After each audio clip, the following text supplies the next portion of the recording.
Video गड़बड़ करता है कई बार।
चलो बच्चे, आवाज बंद करो बेटा जरा जल्दी से।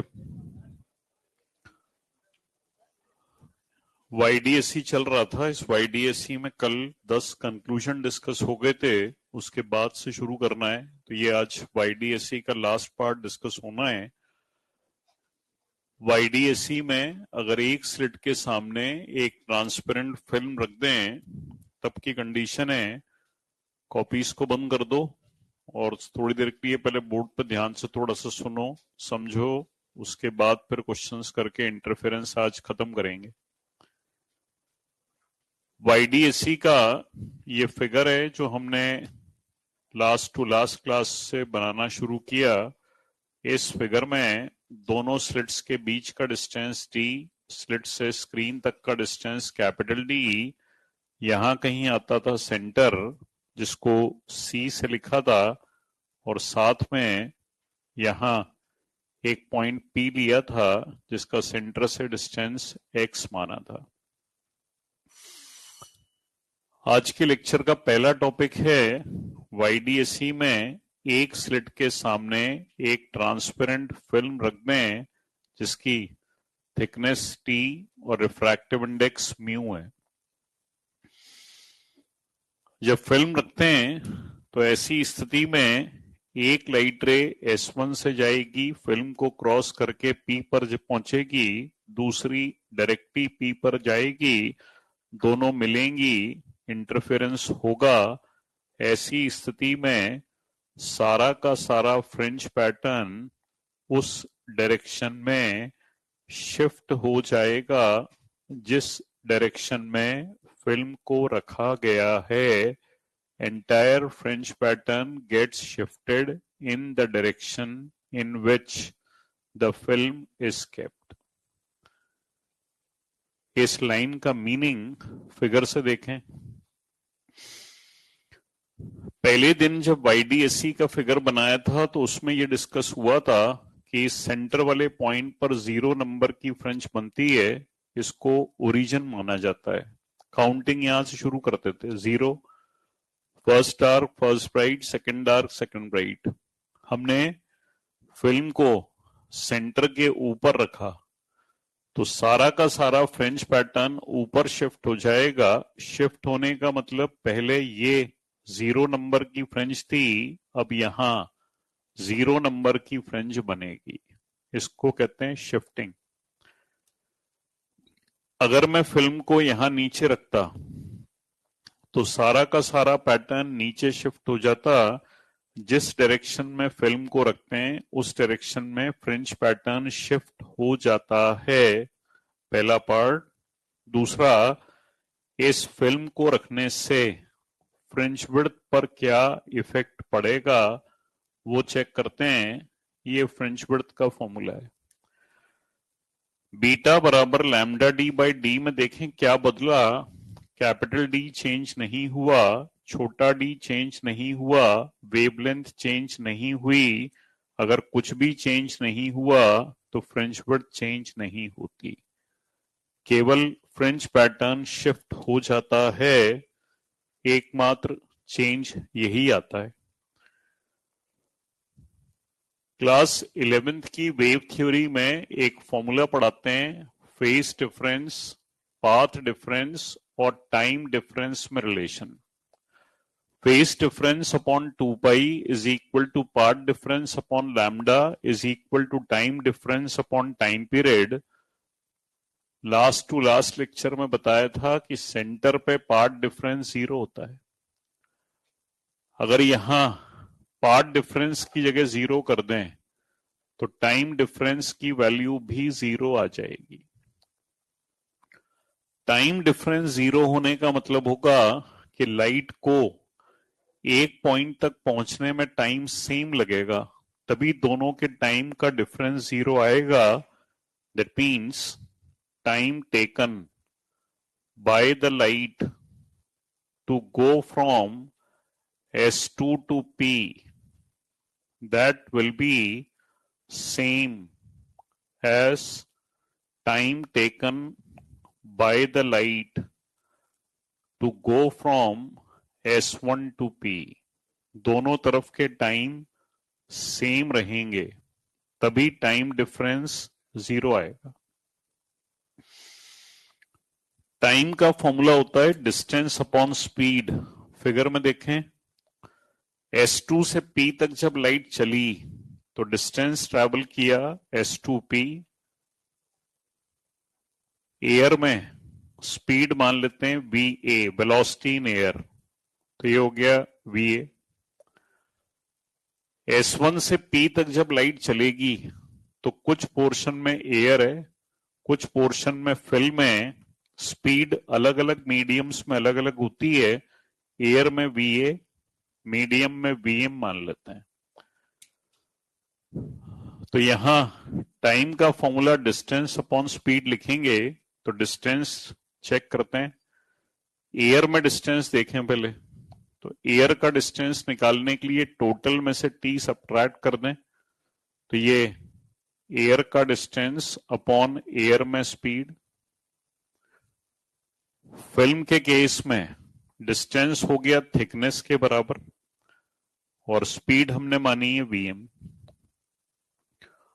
पूरी इक्वेशन को VA से मल्टीप्लाई कर दें, जब VA से मल्टीप्लाई करेंगे तो दो जगह VA कट जाएगा, दिस इज कट गया। अब S1P को इधर शिफ्ट कर देते हैं, तो ये S1P को इस तरफ शिफ्ट कर दिया, T कॉमन ले लेते हैं, तो T मैंने कॉमन ले लिया।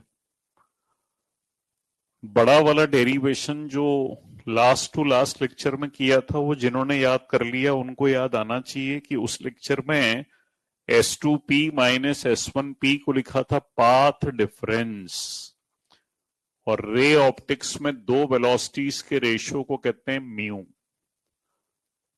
जब रे ऑप्टिक्स पढ़ेंगे तो उसमें 1μ2 का एक फॉर्मूला होता है V1/V2, तो ये पाथ डिफरेंस का फॉर्मूला आ गया। इस फॉर्मूले का मीनिंग क्या है, ये इसका सिग्निफिकेंस क्या है, वो इस फिगर में देखें। जब फिल्म नहीं होती तो ये सेंटर होता है और सेंटर पे पाथ डिफरेंस 0 होता है। जब फिल्म को रखते हैं एक स्लिट के सामने तो सेंटर अपनी जगह से शिफ्ट हो जाता है, और जो नया सेंटर बनता है उस पर पाथ डिफरेंस Tµ -1 होता है। नए सेंटर पे पाथ डिफरेंस 0 नहीं होता। ये फिगर देख के समझ में आना भी चाहिए कि ये डिस्टेंस ज्यादा है, ये डिस्टेंस कम है, तो इन दोनों का डिफरेंस 0 कभी नहीं आएगा। तो ये नए सेंटर पे पाथ डिफरेंस क्रिएट हो जाता है, क्योंकि सेंटर पे हमेशा ब्राइट फ्रिंज बनती है, ब्राइट में पाथ डिफरेंस n लैम्डा के बराबर होता है। पाथ डिफरेंस को पाथ डिफरेंस से इक्वेट कर दें, तो ये इक्वेट कर दिया। नीट में जो आसान क्वेश्चन इस टॉपिक से आया वो ये आया कि सेंटर अपनी जगह से कितना शिफ्ट हो जाएगा। फिगर में जिसको अपन एक्स मार्क करते हैं, ये डिस्टेंस नीट में पूछा। सेंटर से nth ब्राइट का फॉर्मूला लिखा था n lambda d by D. इस फॉर्मूले में n लैम्डा को रिप्लेस कर दें t म्यू माइनस 1 से। यहां से d बाई डी को लिख सकते हैं बीटा बाई लैम्डा। जेई में d बाई डी को बीटा बाई लैम्डा से रिप्लेस कर दें तो ये फॉर्मूला जेई में पूछा गया। तो ये बड़ा सिंपल सा टॉपिक है, हालांकि मैंने डेरिवेशन सारा सिखाया है, बाकी फॉर्मूला बेस्ड क्वेश्चन आता है। आज तक जो नीट में क्वेश्चन आया है उसमें हमेशा एक स्लिट के सामने फिल्म रख के कुछ ना कुछ पूछा गया है। अब इसमें जो नई कंडीशन बची है जो आज तक पेपर ने टच नहीं की है वो ये है कि अगर एक साथ दोनों जगह फिल्म रख दें तब फ्रिंज पैटर्न कितना शिफ्ट होगा और कहां शिफ्ट होगा। तो अगर एक साथ दोनों जगह फिल्म रख दें तो दोनों के कारण अलग अलग पार्ट डिफरेंस निकालो। ऊपर वाले के कारण अलग पार्ट डिफरेंस उस फॉर्मूले से निकालो, नीचे वाले के कारण अलग पार्ट डिफरेंस निकालो और एक में से दूसरे को सब्ट्रैक्ट कर दो। जिस तरफ का डिफरेंस ज्यादा है उस तरफ पैटर्न शिफ्ट हो जाएगा। जैसे मान लो ऊपर वाले के कारण पार्ट डिफरेंस आया 10 मीटर, नीचे वाले के कारण पार्ट डिफरेंस आया 6 मीटर, तो फ्रेंच पैटर्न ऊपर शिफ्ट हो जाएगा कितना, 10 माइनस 6 4 मीटर। लेकिन कभी ऐसा हो गया कि दोनों तरफ के पार्ट डिफरेंस बराबर आ गए तो पैटर्न अपनी जगह से शिफ्ट नहीं होगा। Fringe pattern will not shift if the path differences are same or t1 mu1 minus 1 will be equal to t2 mu2 minus 1। इसके ऊपर नीट में अभी तक क्वेश्चन है नहीं, पर ये अच्छा सा है, सिंपल सा पार्ट है, पार्ट डिफरेंस को इक्वेट करना। पहले दिन जब इंटरफेरेंस शुरू किया था तो एक नाम आया था कोहेरेंट सोर्सेस। उस दिन ये बोला था कि आज केवल लिख रहे हैं, आगे जाके डिस्कस करेंगे। तो आज इसका डिस्कशन करते हैं कि कोहेरेंट सोर्स क्या होते हैं। ऐसे दो सोर्सेस जिनकी फ्रीक्वेंसी सेम हो, वेवलेंथ सेम हो और फेज डिफरेंस टाइम के साथ कांस्टेंट हो, उसको कहते हैं कोहेरेंट सोर्स। कोई भी दो सोर्सेस जिनकी फ्रीक्वेंसी सेम हो, वेवलेंथ सेम हो, जैसे एक बल्ब ये दूसरा बल्ब ये, इन दोनों बल्ब की फ्रीक्वेंसी सेम हो सकती है, इन दोनों की वेवलेंथ सेम हो सकती है, लेकिन इन दोनों के बीच में फेज डिफरेंस कभी कांस्टेंट नहीं हो सकता। क्यों नहीं हो सकता? हम मॉडर्न फिजिक्स में पढ़ाते हैं कि जब कभी कोई फोटोन ग्राउंड स्टेट से एक्साइटेड स्टेट में जाता है तो यहां 10 की पावर माइनस 10 सेकेंड्स रुकता है और फिर लौट आता है। यानी हर 10 की पावर माइनस 10 सेकेंड्स के बाद फेज बदलता है। इस बल्ब का फेज 10 की पावर माइनस 10 सेकेंड्स के बाद बदल रहा है, इस बल्ब का फेज 10 की पावर माइनस 10 सेकेंड्स के बाद बदल रहा है। इसलिए दोनों के बीच में फेज डिफरेंस कभी कांस्टेंट नहीं हो सकता, इसलिए ये दोनों कभी कोहेरेंट नहीं हो सकते। कोई भी दो अलग अलग सोर्सेस, दो बल्ब, सपोज एक कैंडल एक बल्ब, ऐसे दो अलग अलग सोर्सेस जब भी आते हैं तो वो कोहेरेंट नहीं होते, इसलिए उनसे इंटरफेरेंस कभी नहीं होता। कोहेरेंट सोर्स हमेशा एक सोर्स से अचीव होते हैं। जैसे ये सपोज एक बल्ब है,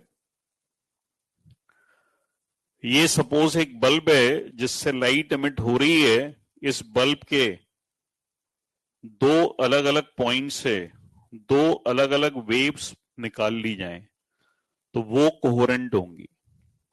क्यों? रेड पेन से लिखा था पहले दिन और वो आज के लिए लिखा था।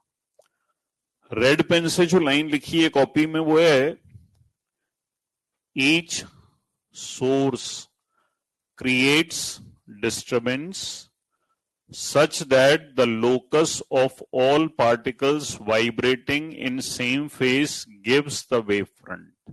इसका मतलब किसी भी वेवफ्रंट पर जितने भी पार्टिकल्स होते हैं वो सब सेम फेस में ऑसिलेट करते हैं।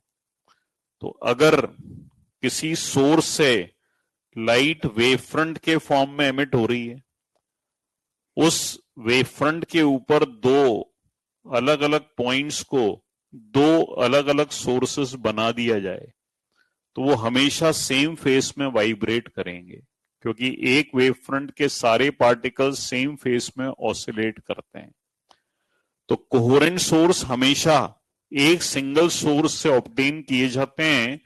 ऑब्टेन करने के दो मेथड्स होते हैं, पहला जिसको कहते हैं डिवीजन ऑफ वेव फ्रंट और दूसरा जिसको कहते हैं डिवीजन ऑफ एम्पलीट्यूड। दो तरीके से कोहेरेंट सोर्स ऑब्टेन कर सकते हैं, पहला डिवीजन ऑफ वेव फ्रंट, दूसरा डिवीजन ऑफ एम्पलीट्यूड। इस पहले तरीके में एक सोर्स से लाइट वेव फ्रंट के फॉर्म में चलते हुए आती है, इस वेव फ्रंट के सामने दो स्लिट्स बना के रख दी जाती हैं, जिसके कारण इस वेव फ्रंट का कुछ पार्ट एक स्लिट से बाहर निकलता है, कुछ पार्ट दूसरी स्लिट से बाहर निकलता है। एक सोर्स से दो सोर्स क्रिएट करना, यह है डिवीजन ऑफ वेव फ्रंट, जो पिछले 3 लेक्चर से अपन वाईडीएसई में पढ़ रहे हैं। YDSE mainly division of wave front का सबसे प्यारा एग्जाम्पल है, जिसमें एक सोर्स को दो पार्ट्स में डिवाइड किया जाता है। डिवीजन ऑफ एम्पलीट्यूड, इसमें एक मीडियम जिसके सामने इनिशियली एक सोर्स लिया, इस सोर्स से एक लाइट वेव आई, मीडियम पे टकरा के दो पार्ट्स में टूटी, अगेन सेकेंड सरफेस पे टकरा के दो पार्ट्स में टूटी। इस तरीके से एक सोर्स से दो सोर्स यहां भी क्रिएट करना, that is division of amplitude. दोनों फिगर्स को अगर ध्यान से देखें तो दोनों में इनिशियली एक ही सोर्स था, एक सोर्स से दो सोर्स बनाए गए। इसका एग्जाम्पल पिछले 3 लेक्चर से पढ़ रहे हैं। इसका एग्जाम्पल है कलर ऑफ थिन फिल्म्स, जो सिलेबस से लास्ट टू लास्ट ईयर हटा दिया गया। पहले ये टॉपिक था, हालांकि आज थोड़ा सा बताएंगे कि एग्जैक्टली क्या है। तो ये कोहेरेंट सोर्स को अचीव करने के तरीके होते हैं। नीट में और जेई में एक बहुत ही प्यारा सा क्वेश्चन है कि इंटेंसिटी कैलकुलेशन कैसे करते हैं अगर सोर्सेस कोहेरेंट हैं और अगर नॉन कोहेरेंट हैं। कोहेरेंट सोर्स के केस में इंटेंसिटी को निकालने का फॉर्मूला कॉपीज में डिराइव करके बताया है, I1 plus I2 plus 2 root I1 I2 cos pi, वो कोहेरेंट सोर्स वाला फॉर्मूला है। नॉन कोहेरेंट का मतलब होता है आपस में कोई रिलेशन नहीं है, एक और दो इनमें आपस में कोई रिलेशन नहीं है। अगर मैं ये पूछता हूं कि मेरे हाथ पर आने वाली लाइट की इंटेंसिटी कैलकुलेट करो, तो I1 plus I2, simple addition. इस कमरे में इस समय कुल 16 लाइट्स जल रही हैं, ये सब अलग अलग हैं, तो ये नॉन कोहेरेंट कहलाएंगी। अगर मैं पूछता हूं कि मेरे हाथ पर आने वाली टोटल लाइट की इंटेंसिटी बताओ, तो सबकी इंटेंसिटी जोड़ दें, I1 I2 I3 I4 I5 ऐसे करके I16 तक, सबका सिंपल सम, वो नॉन कोहेरेंट होता है। तो नॉन कोहेरेंट सिंपल जुड़ते हैं, कोहेरेंट हमेशा रूल से जुड़ते हैं। ये रिजल्टेंट निकालने का तरीका होता है। यहां से लेके यहां तक आप कॉपी करो, कोहेरेंट की डेफिनेशन में लिखाता हूं।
हो गया बच्चे, लिख लिया?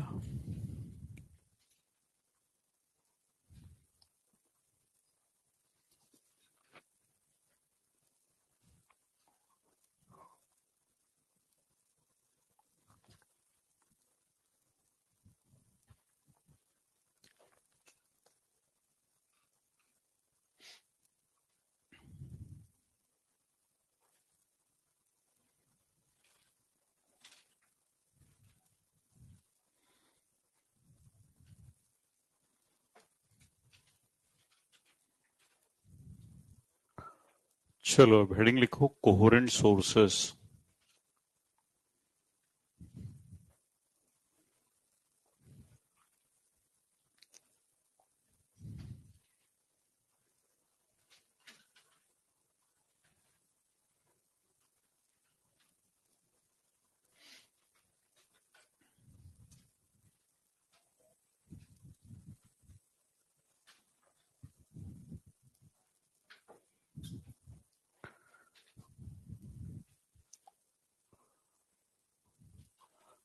Two sources of light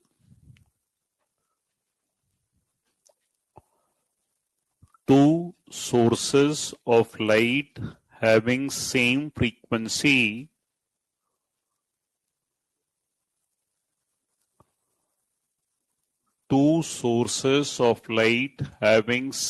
frequency comma same wavelength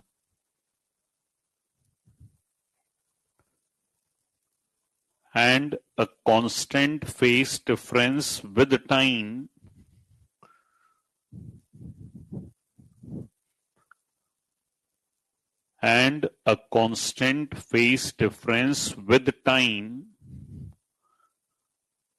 are called coherent sources,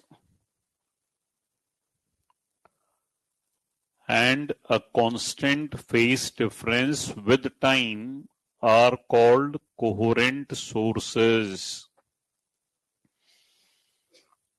They are always obtained from a single source.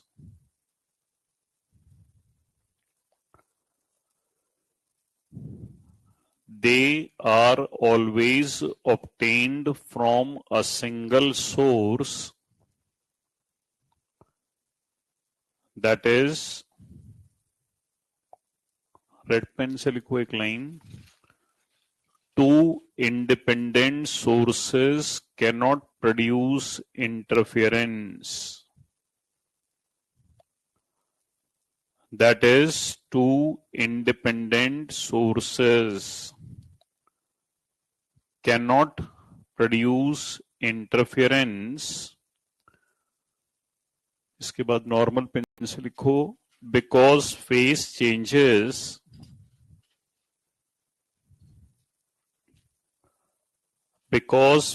changes after every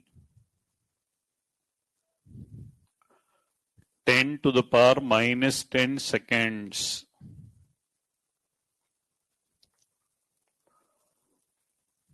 They are obtained by two methods.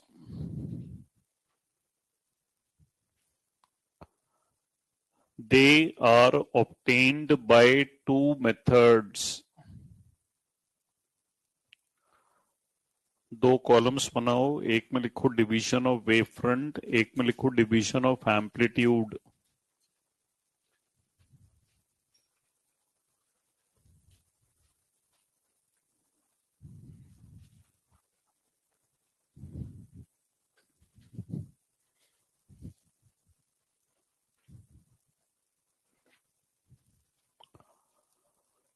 पहले division of wave front में लिखेंगे,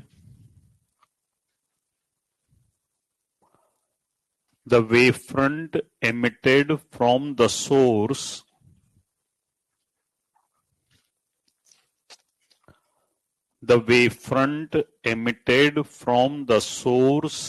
is divided into two parts.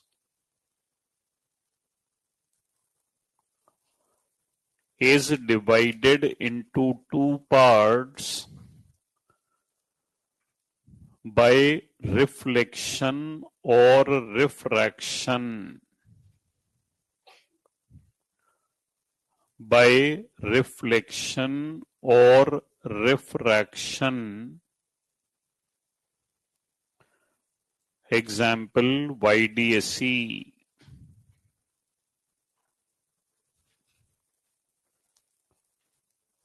दूसरी तरफ division of wavefront में, sorry amplitude में, the amplitude of light wave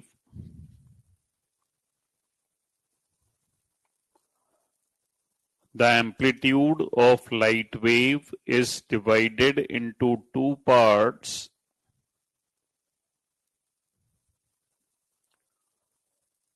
by partial reflection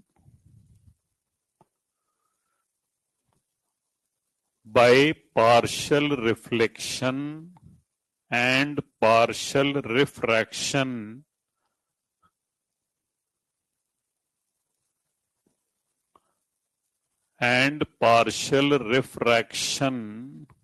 Example, color of thin films.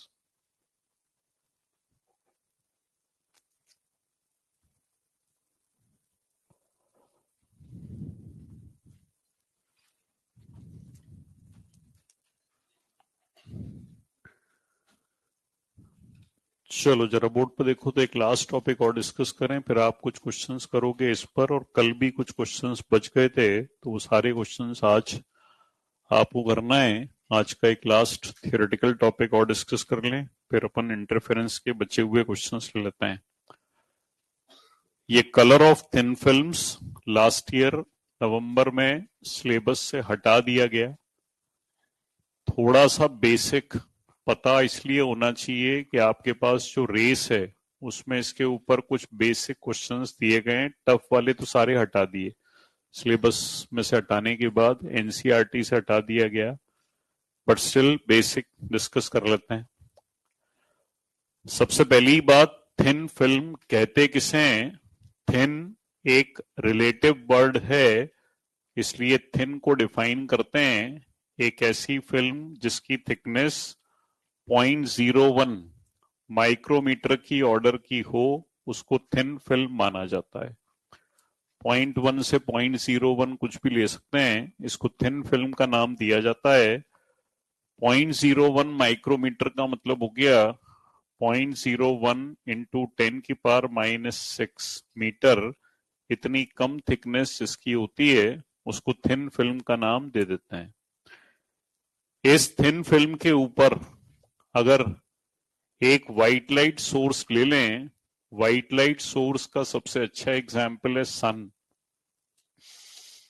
जब मैं कहता हूं कि व्हाइट लाइट सोर्स का एग्जाम्पल है सन, तो कुछ लोगों के मन में आता है कि सर सन दिन में 1 बजे जब क्लास छूटती है और हम घर जा रहे होते हैं तो सन की तरफ देखते हैं तो सन से हमें जो लाइट दिखती है वो तो येलो कलर की दिखती है। हमारी आंखें येलो कलर के लिए सबसे ज्यादा सेंसिटिव हैं, इसलिए हमको वो लाइट येलो दिखती है। लेकिन सन से जो लाइट एमिट होती है वो व्हाइट लाइट होती है। अब मान लो कोई कहे सर प्रूफ कर दो या दिखा दो कि व्हाइट लाइट ही है, तो प्रूफ करने का सबसे अच्छा एग्जाम्पल है रेनबो फॉर्मेशन। रेनबो या इंद्रधनुष तब बनता है जब बारिश और धूप एक साथ आते हैं। जिस दिन बारिश की बूंदों पर सनलाइट आके टकराती है तो वो 7 रंगों में टूटती है, जिससे पता चलता है कि सन से आने वाली लाइट व्हाइट लाइट है। क्योंकि अगर येलो होती तो फिर रेनबो में येलो ही दिख रहा होता, पर रेनबो में 7 रंग दिख रहे हैं, इसका मतलब वो व्हाइट लाइट है। व्हाइट लाइट आके फिल्म पे टकराती है, 2 पार्ट्स में टूटती है, फिर सेकेंड सरफेस पे टकराती है, अगेन 2 पार्ट्स में टूटती है। इस तरीके से ये डिवीजन चलता रहता है। 2 रिफ्लेक्टेड वेव्स आपस में इंटरफियर करती हैं, 2 ट्रांसमिटेड वेव्स आपस में इंटरफियर करती हैं, और इस इंटरफेरेंस के कारण फिल्म कलर्ड दिखाई देती है। डे टू डे लाइफ में बड़े अच्छे अच्छे एग्जाम्पल हैं जो आप प्रैक्टिकली देख सकते हो, जैसे साबुन का बुलबुला धूप में कलर्ड दिखाई देता है। Soap bubble in sunlight appears to be coloured due to interference. पानी पर तैरती हुई तेल की बूंद धूप में कलर्ड दिखाई देती है, that is again due to phenomena of interference. Petrol pump पर थोड़ा सा पेट्रोल फैल जाए तो धूप में कलर्ड दिखाई देता है, दैट इज अगेन इंटरफेरेंस। ये नकली नोट चेक करने के लिए बैंक वाले अक्सर जब बैंक में पैसे जमा करने जाते हैं तो नोट को इस लाइट के सामने देखते हैं तो उसमें एक पतली सी जाली होती है, उससे वो चेक करते हैं कि ये नोट असली है कि नकली है। That is again phenomena of interference. तो ये सब एक जैसे ही एग्जाम्पल है, सब में सनलाइट आता है। एग्जाम में आज तक एक क्वेश्चन आया है कि soap bubble in sunlight appears to be coloured because of interference. अपने मॉड्यूल में तो कोई क्वेश्चन नहीं है, रेस में एक क्वेश्चन यही डाल दिया गया है कि नकली नोटों की पहचान करने के लिए जो फिनोमिना यूज करते हैं, that is the phenomena of interference. वैसे तो सही आंसर इंटरफेरेंस ही होता है, लेकिन अपने यहाँ क्या है, बहुत बढ़िया डिवीजन कर रखा है। आप लोगों को पता नहीं है, हमारे यहाँ क्या है, एलन सिस्टम में बहुत सारे टीचर्स हैं। मतलब आपको शायद संख्या नहीं पता हो तो मैं बता देता हूं कि हम कोटा कोटा पे अप्रोक्सीमेटली 1500 टीचर्स हैं। हम एक दूसरे को भी नहीं जानते, इतने सारे हैं हम। बस इस ड्रेस से पहचानते हैं कि हम टीचर हैं। पहले इससे पहचानते थे तो इन्होंने इस डिवीजन को भी पहचानना बंद कर दिया। इन्होंने क्या किया कि इस ड्रेस को हर उस आदमी को दे दिया जो इनके खास लोग थे, तो अब तो ड्राइवर भी ये पहन लेता है, तो हम उनको भी नहीं पहचान पाते। तो 1200 टीचर्स जब हम हैं तो सब क्लास में पढ़ा नहीं सकते। तो कुछ लोग ऐसे हैं जो पेपर बनाते हैं, कुछ लोग ऐसे हैं जो मटेरियल बनाते हैं, कुछ लोग ऐसे हैं जो मॉड्यूल बनाते हैं, रेस बनाते हैं, पेपर बनाते हैं। तो ये वो लोग हैं जिनकी जितनी नॉलेज है उस हिसाब से बनाते हैं। मॉड्यूल में क्वेश्चन लिखा है कि नकली नोटों की पहचान कैसे होती है, तो उन्होंने 4 ऑप्शन में इंटरफेरेंस तो डाला नहीं, वहां लिख दिया प्रिंसिपल ऑफ सुपरपोजिशन। तो उसका कारण उन्होंने डाल दिया कि प्रिंसिपल ऑफ सुपरपोजिशन से ही तो इंटरफेरेंस होता है, इसलिए आंसर टिक करते हैं प्रिंसिपल ऑफ सुपरपोजिशन।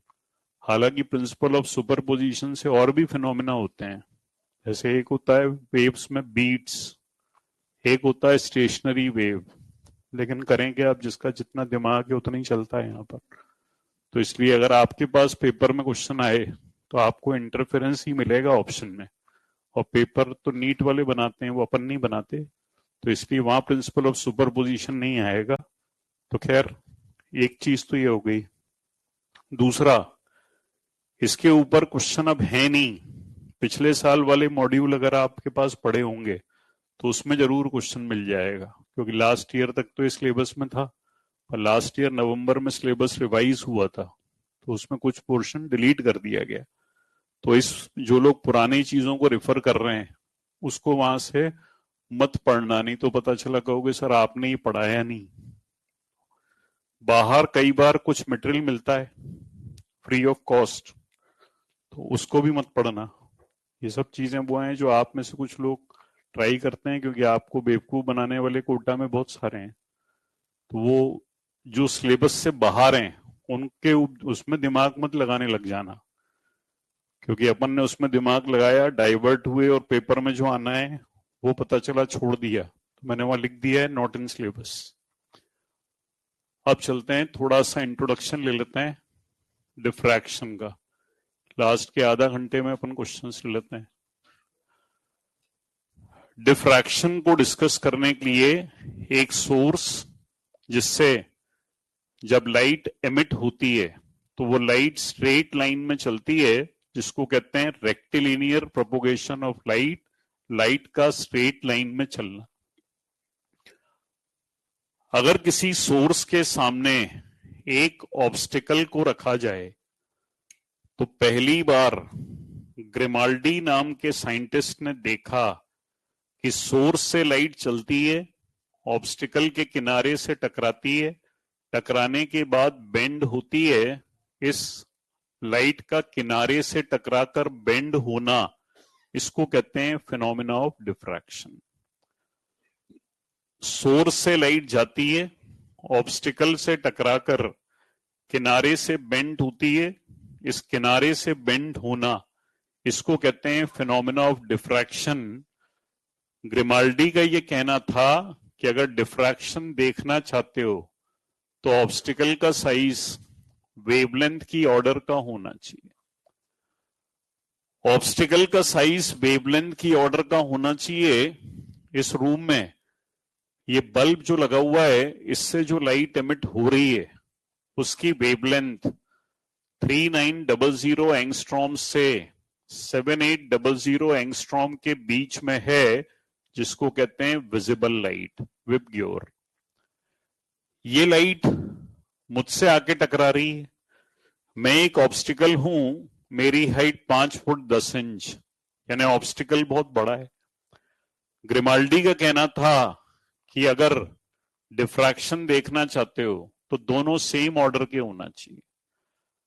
अगर वेवलेंथ कम है तो ऑब्स्टिकल भी छोटा ही होना चाहिए, अगर वेवलेंथ ज्यादा है तो ऑब्स्टिकल भी बड़ा होना चाहिए।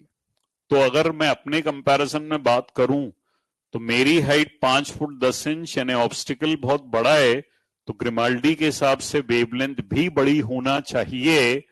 जिन वेव्स की वेवलेंथ ज्यादा होती है उन वेव्स का डिफ्रैक्शन ज्यादा होता है। साउंड की वेवलेंथ 1.66 सेंटीमीटर से 16.6 मीटर के बीच में होती है। साउंड की वेवलेंथ लाइट के कंपैरिजन में बहुत ज्यादा होती है, इसलिए साउंड में डिफ्रैक्शन बहुत ज्यादा होता है। इस साउंड में डिफ्रैक्शन बहुत ज्यादा होने की वजह से ही जैसे ही अपन क्लास शुरू करते हैं, वो जो पानी देने आता है सबसे पहला काम करता है इस रूम का गेट बंद कर देता है डिफ्रैक्शन के लिए।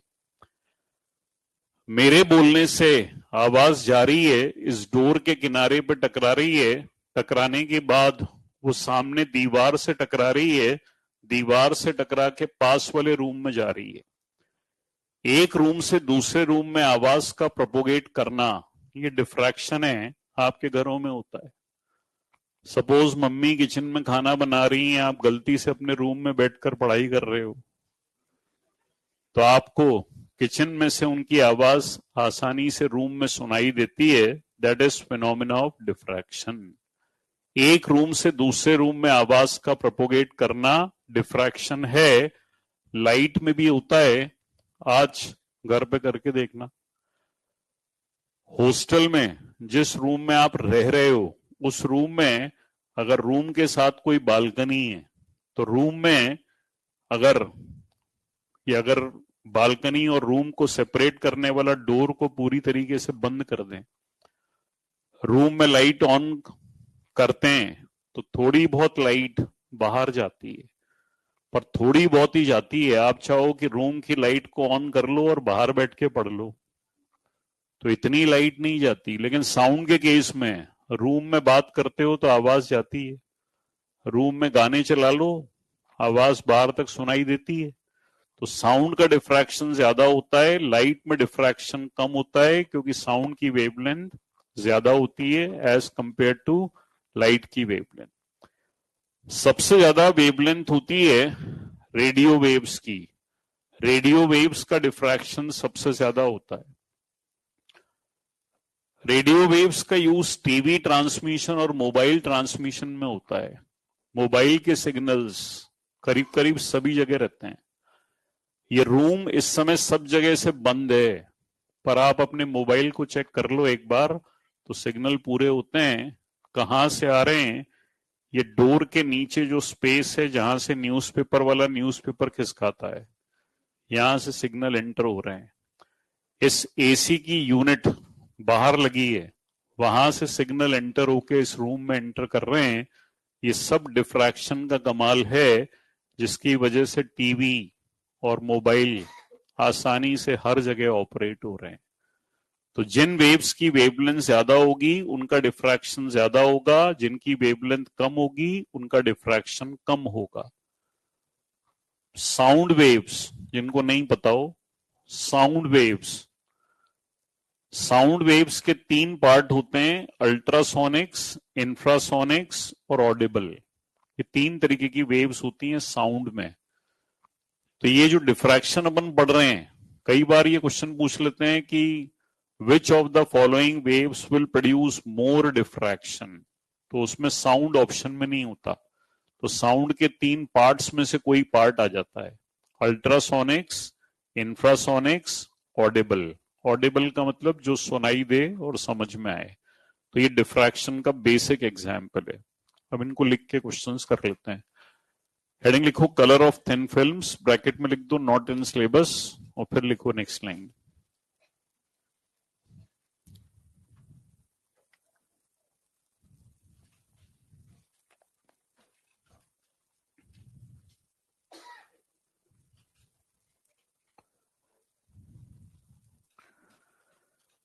When white light is incident on a thin film,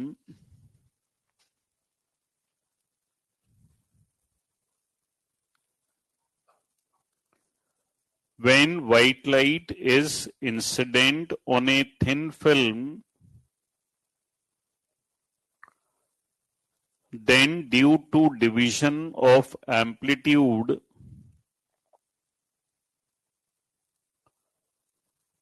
then due to division of amplitude,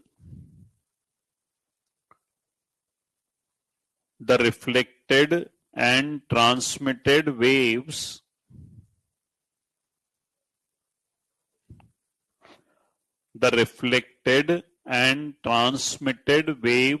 interfere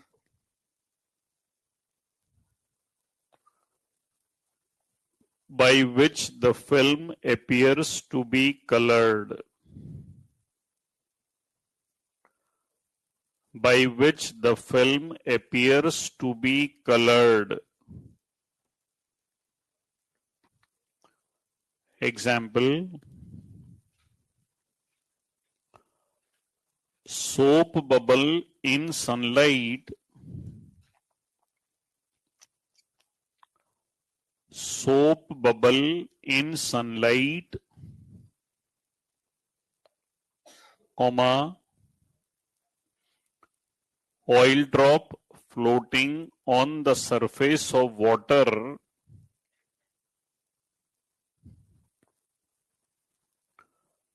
oil drop floating on the surface of water in sunlight appears to be colored due to interference. Appears to be colored due to interference.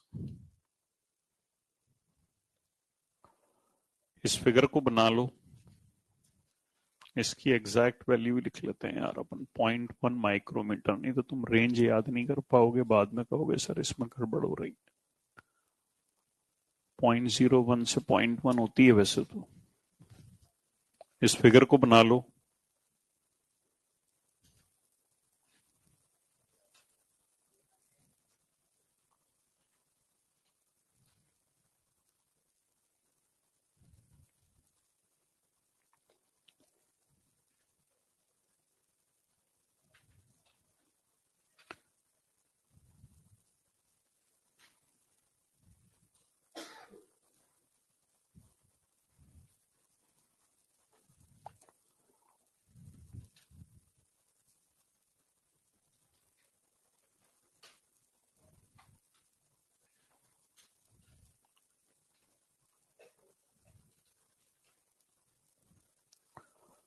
इसके बाद next reading डालना, diffraction of light.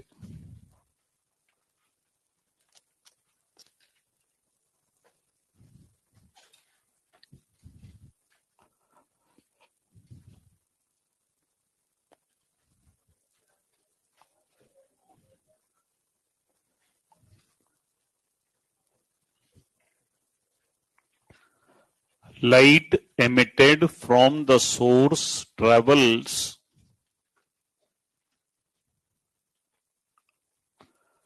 light emitted from the source travels in straight line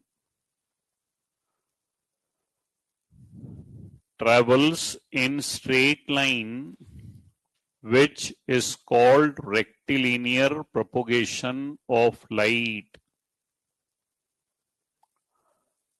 which is called rectilinear propagation of light.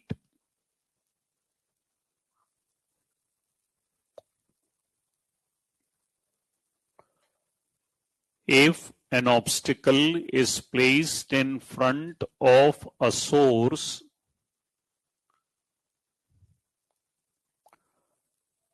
if an obstacle is placed in front of a source,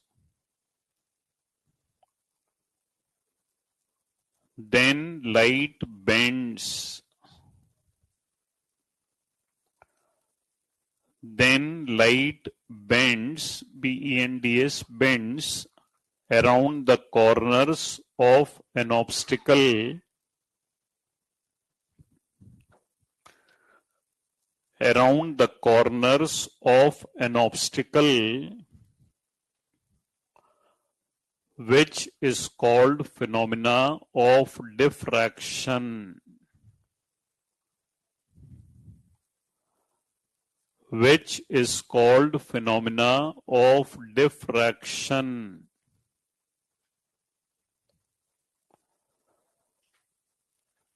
It was first observed by Grimaldi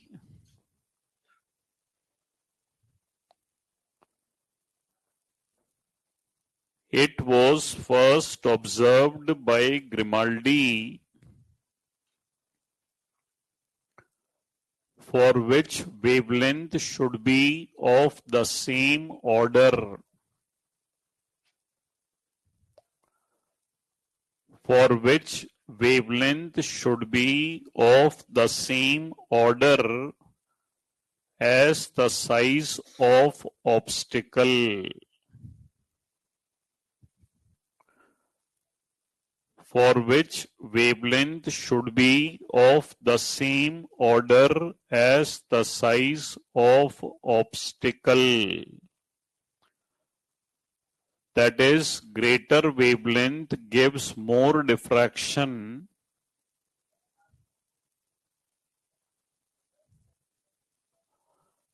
That is, greater wavelength gives more diffraction. Hence, sound from one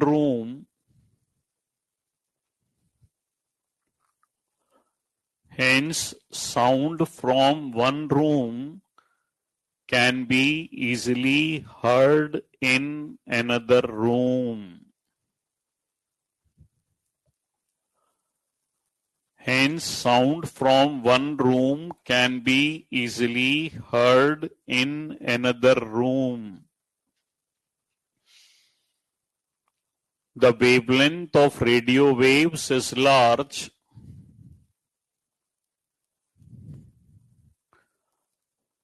The wavelength of radio waves is large.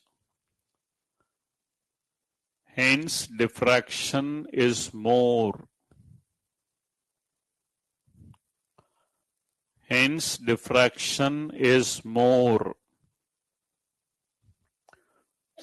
Figure board से बनाओ, wavelength की range board से copy करो, दोनों चीजें board से copy करो बच्चे।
चलो कुछ क्वेश्चंस करो। कल हमने एंगुलर फ्रिंज विड्थ तक के क्वेश्चंस कर लिए थे, उसके बाद से और आज के टॉपिक पे कलेक्टिव क्वेश्चंस हैं।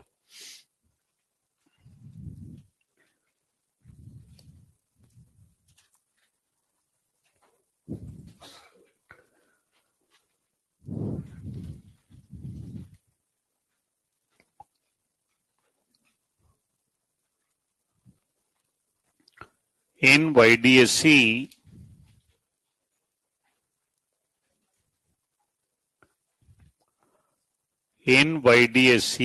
light of wavelength 400 nanometer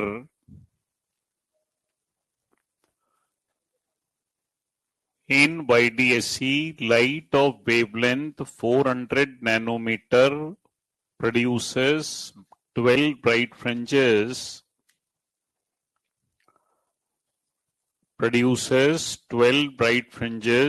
on the screen. क्या करना है? जो कहे वो कर दो यार, फीस उसने दी है ना। Produces 12 bright fringes on the screen.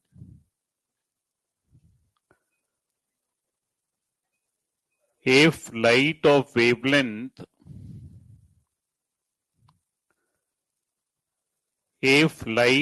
wavelength 600 nanometer is used,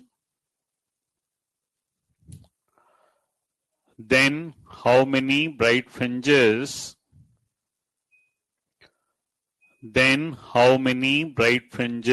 will be formed in the same distance of the screen?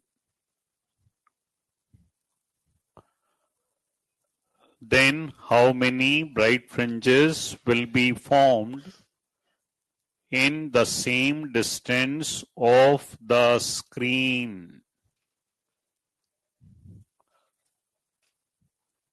कल डिस्कस हुआ था दो वेवलेंथ्स वाला रिलेशन, इससे करो।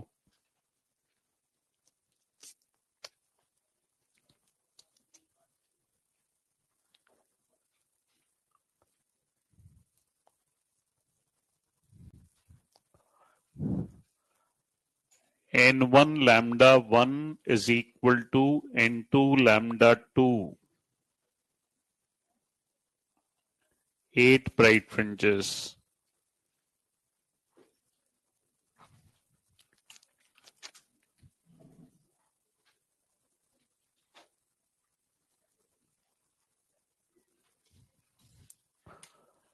In YDSC,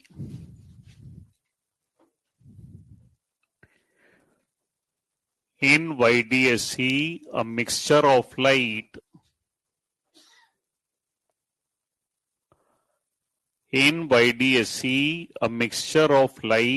of wavelength 7500 angstrom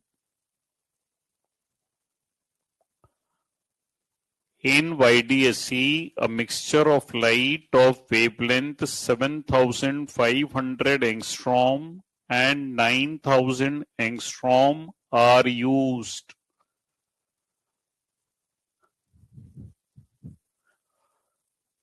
Then find the minimum distance from the center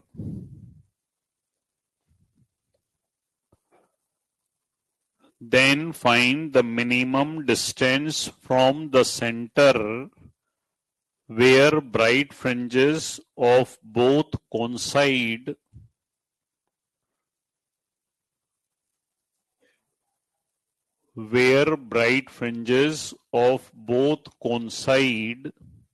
if board पर लिखा है छोटा d equal to 2 millimetre, capital D equal to 2 metre.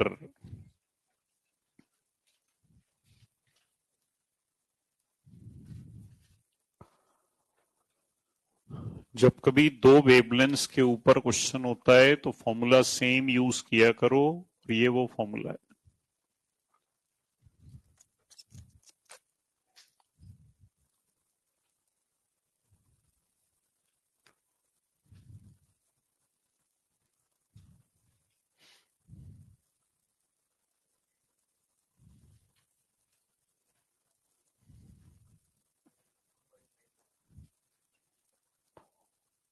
एक वेवलेंथ दी है 7500, एक वेवलेंथ दी है 9000। यहां से दोनों का रेशियो निकाल लें। तो ये रेशियो आ गया 6/5। YDSE में ये स्क्रीन का सेंटर होता है, यहां पॉइंट P होता है। सेंटर से P तक का डिस्टेंस अपन लेते हैं x। अब जरा एक स्टेप्स हमारे सारे समझ लो, जिनका आंसर नहीं आ रहा। यहां देखो बोर्ड पे कैसे करते हैं। हमें ये देखना है कि पॉइंट P पर कौन सी ब्राइट फ्रिंज बन रही है। उस ब्राइट फ्रिंज को देखने का तरीका, N1 के साथ है 7500 एंगस्ट्रॉम, N1 के सामने है 6। तो इसका मतलब यहां 7500 एंगस्ट्रॉम की 6th ब्राइट फ्रिंज बन रही है। दोबारा देखो, N2 के साथ है 9000, N2 के सामने है 5। तो इसका मतलब यहां 9000 एंगस्ट्रॉम की 5th ब्राइट फ्रिंज बन रही है। यानी इस पॉइंट पर ये दोनों फ्रिंजेस कोइंसाइड कर रही हैं। सेंटर से P तक का डिस्टेंस x और सेंटर से nth ब्राइट का फॉर्मूला होता है n lambda d by D. अगर 5 का टेबल आता है तो इसको सॉल्व कर लो, और 6 का आता है तो इसको कर लो। किसका आता है? ऐसे मत करो, दोनों का आएगा तो मैं दोनों नहीं सॉल्व करूंगा। 5 का, शाबाश। 5 को सॉल्व करते हैं। n की जगह 5, लैम्डा की जगह 9000, कैपिटल D क्वेश्चन में गिवन है 2, छोटा d मिलीमीटर से मीटर। तो ये आंसर हो गया 4.5 मिलीमीटर। जो भी बच्चा गलती करता है वो यहां करता है, तो यहां गलती मत करना। तो जो तरीका मैंने बोला वो सुन लो, या वो चाहो तो लिख लो ताकि आपको घर जाके भी याद रहे। N1 के साथ और N1 के सामने, तो साथ में था 7500 और सामने था 6। ठीक है। N2 के साथ में 9000, N2 के सामने 5। तो ऐसे कर सकते हो। बाकी मैंने जो तरीका याद कर रखा है, जो मुझे बड़ा अच्छा लगता है, दैट इज सामने वाली साथ में। तो ये तरीका ये आपको भी अच्छा लगता हो? है? अच्छा लगता है क्या? बहुत अच्छा लगता है। शाबाश, मेरे को भी बहुत पसंद है।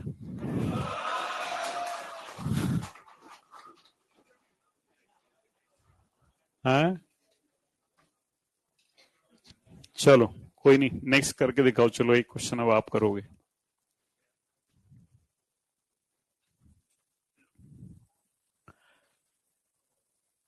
In YDSE,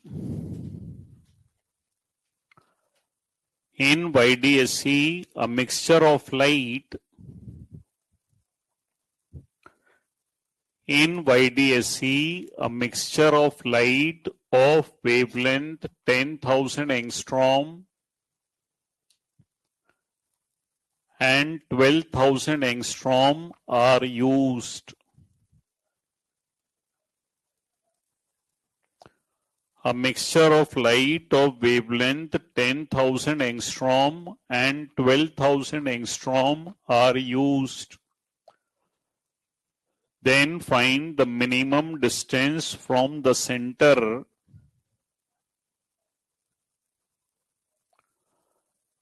Then find the minimum distance from the center where bright fringes of both coincide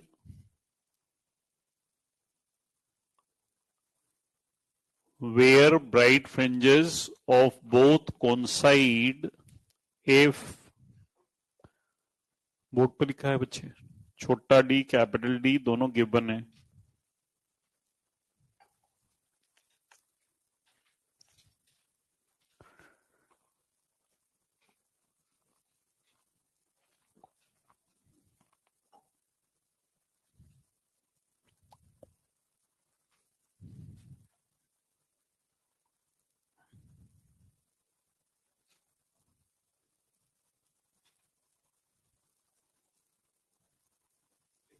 yes,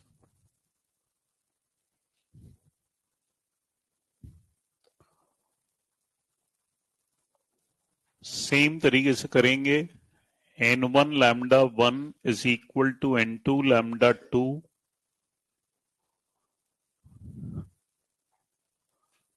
यहां से रेशो सेम आ जाएगा।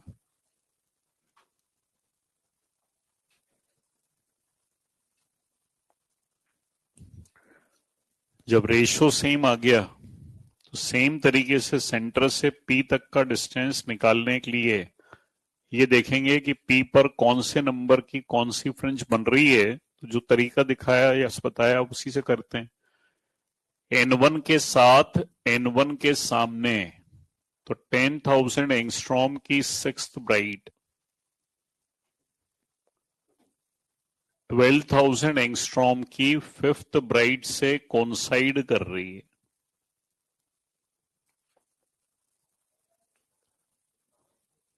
x बराबर n lambda d by D से कर दें। पहले 5 के लिए सॉल्व किया था, अब 6 के लिए कर लेते हैं। तो यहां n की जगह 6, लैम्डा की जगह 10,000 एंगस्ट्रॉम से मीटर, कैपिटल डी छोटा डी मिलीमीटर से metre, 6 millimetre.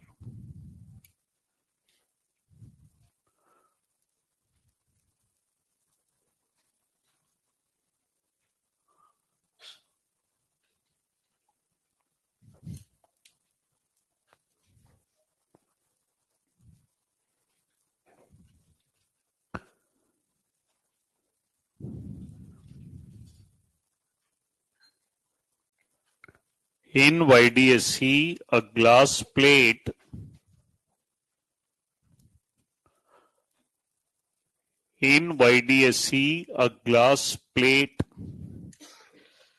of refractive index 1.5 having thickness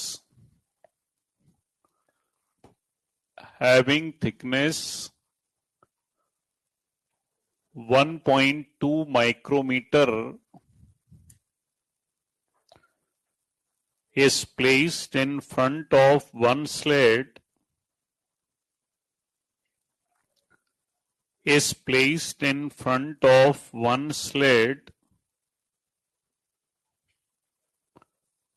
and a film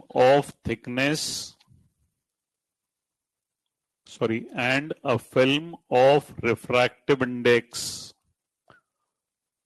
2.5 is placed in front of another slit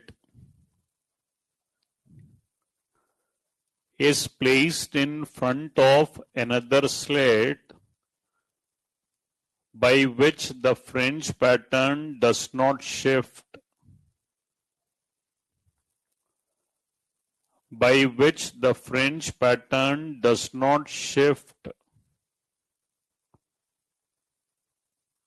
Then find the thickness of film.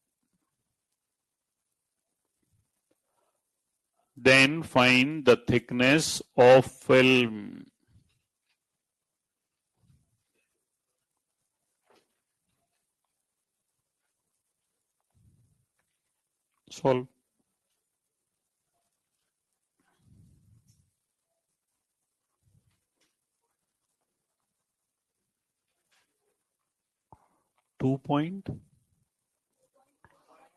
Yes, 0.4 micrometer आएगा बच्चे। Centre या French pattern shift नहीं होता जब दोनों तरफ के पार्ट डिफरेंस बराबर होते हैं। पार्ट डिफरेंस को पार्ट डिफरेंस से इक्वेट कर दें।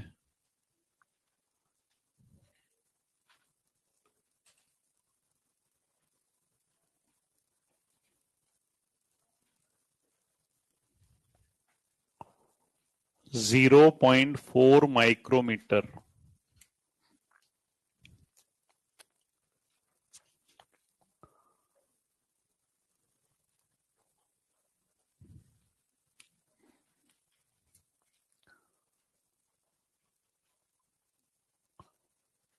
Figure shows a plane wavefront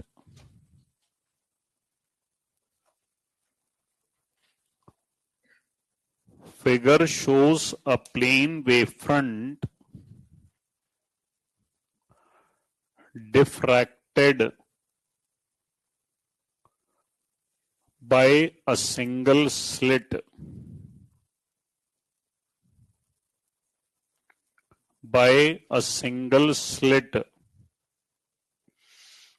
Then find the time taken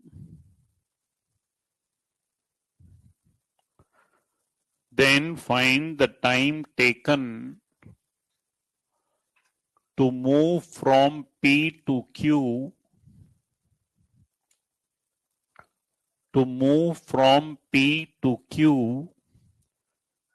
if it is moving with the velocity of light.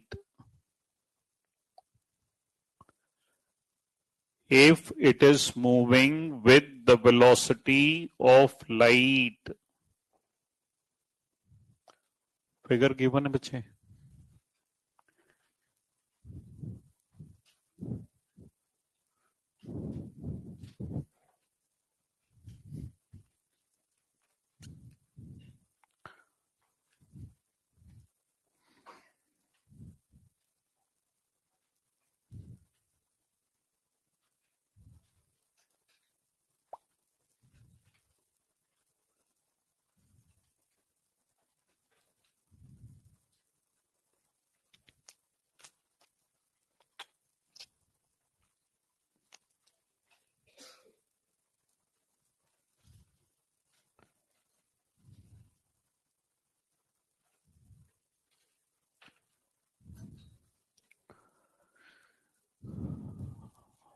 दो वेवफ्रंट्स के बीच में डिस्टेंस को कहते हैं लैम्डा. दो वेवफ्रंट्स के बीच के डिस्टेंस को कहते हैं लैम्डा. दो वेवफ्रंट्स के बीच के डिस्टेंस को कहते हैं लैम्डा. अब करो.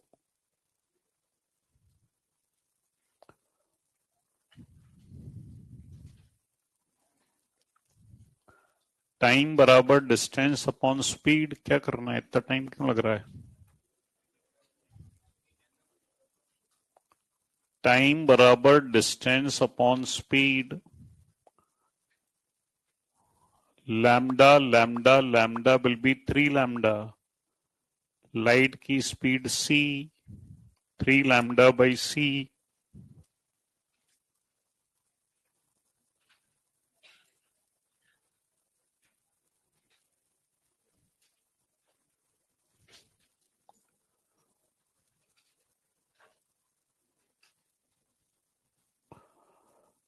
White light is used to illuminate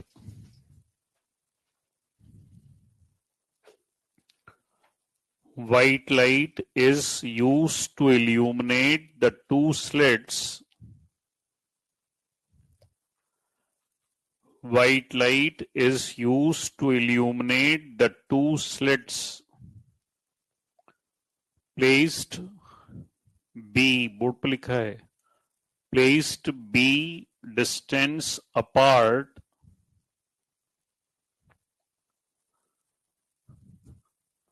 and screen is at D distance.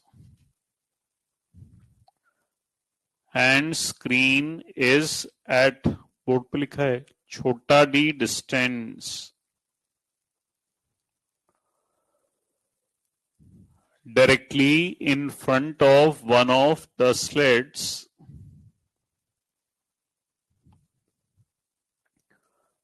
Directly in front of one of the slits.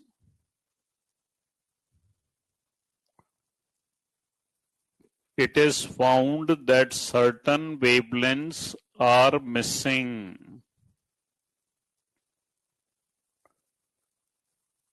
It is found that certain wavelengths are missing.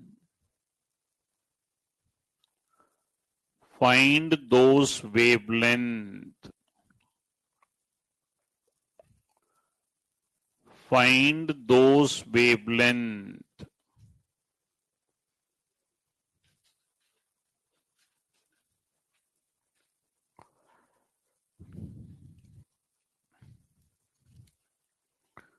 सारे जरा ध्यान से देखना, ये एक बड़ा प्यारा सा स्टैंडर्ड क्वेश्चन है जिसको बहुत सारे बच्चे आंसर याद कर लेते हैं। नीट के ऊपर इसी पैटर्न का एक क्वेश्चन है जिसके डेटास अलग हैं, कंसेप्ट सेम है। तो मैं सिखा रहा हूं ये सोच के कि आप नीट वाला क्वेश्चन अब अपने आप कर लोगे। देखो, सोर्स के बिल्कुल सामने आता है सेंटर, और क्वेश्चन में लिखा है कि एक स्लिट के ठीक सामने एक पॉइंट है जिस पर कुछ वेवलेंथ्स मिसिंग है। तो हम सेंटर से पी तक का डिस्टेंस लेते थे x, और फिगर के हिसाब से x की वैल्यू b/2 के बराबर है। ठीक है ना। दूसरी बात, ये जो क्वेश्चन में लाइन लिखी है, सर्टन वेवलेंथ्स आर मिसिंग, तो वेवलेंथ होती है लाइट की। अगर वेवलेंथ नहीं है तो लाइट नहीं है, लाइट नहीं है तो अंधेरा है।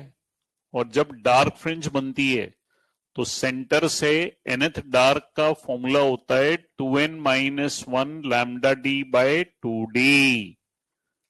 अपने डेटाज में या क्वेश्चन में छोटे डी को लिखना है बी से, तो मैं इस छोटे डी को लिखूंगा बी से, और कैपिटल डी को लिखना है छोटे डी से।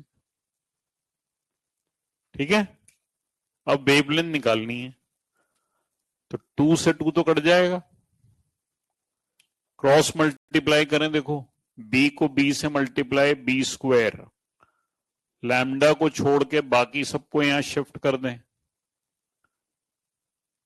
वेवलेंथ निकालनी थी, तो डिस्ट्रक्टिव में n शुरू होता था 1 से, तो n की वैल्यू 1 रखें, n की वैल्यू 2 रखें, n की वैल्यू 3 रखें, तो ये सब मिसिंग वेवलेंथ्स आ गई। पेपर में जो डेटास दिए जाते हैं आंसर उन्हीं के फॉर्म में मांगते हैं। तो क्वेश्चन में बी और डी दिया है, तो आंसर में बी और डी आना चाहिए। तो ये सब मिसिंग वेवलेंथ्स की वैल्यू हो गई। इसमें ये लाइन बड़ी इंपॉर्टेंट थी, एक स्लिट के ठीक सामने। जब कभी एक स्लिट के ठीक सामने पॉइंट होता है तो एक्स की वैल्यू स्लिटों के बीच डिस्टेंस का आधा हो जाती है। बस ये वो लाइन है जो नीट ने भी यूज कराई है।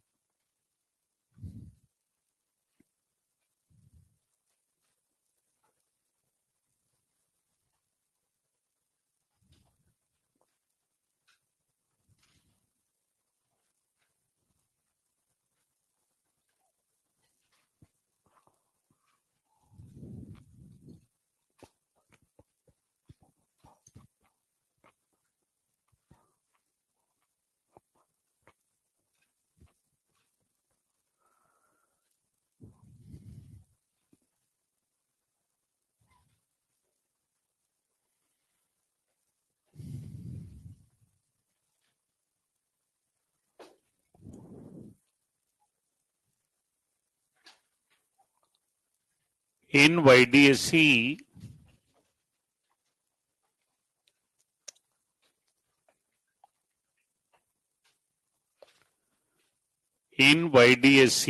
by taking two slits of same width,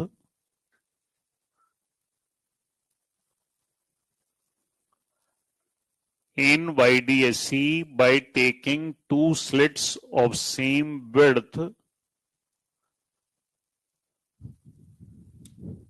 comma, the intensity at center is I0. The intensity at center is I0. If one slit is closed,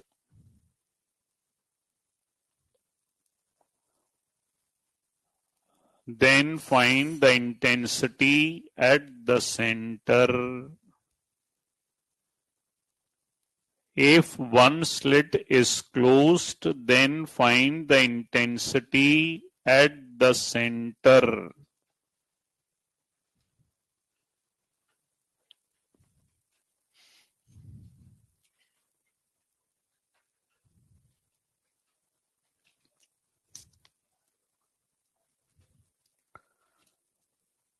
कल लिखा था intensity proportional to slit width, तो अगर slit width same है तो दोनों slit से आने वाली लाइट की इंटेंसिटी सेम है।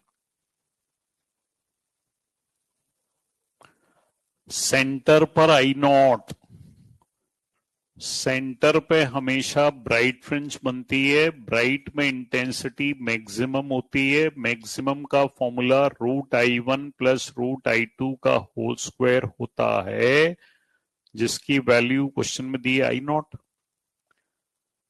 तो इसका मतलब I की वैल्यू I0/4 है, तो I की वैल्यू I0/4, I की वैल्यू I0/4 अगर एक स्लिट को बंद कर दें, सपोज दिस इज बंद कर दिया, तो लाइट केवल एक स्लिट से जाएगी, और एक स्लिट से जाने वाली लाइट की इंटेंसिटी I0/4 है, इसलिए the resultant will be I0/4।